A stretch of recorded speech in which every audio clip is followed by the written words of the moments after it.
రిక్కి తల్లి, నిన్ను కొడతా నేను తెలుసా? నువ్వు కొడతావా నన్ను? నేను కొట్టాలా నిన్ను?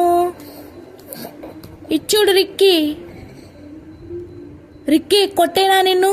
ఇంకో చూడు, వేసేత. అమ్మో అమ్మ వచ్చేస్తున్నాడు వేసేయడానికి. వేసేత నిన్ను, వేసేత నిన్ను.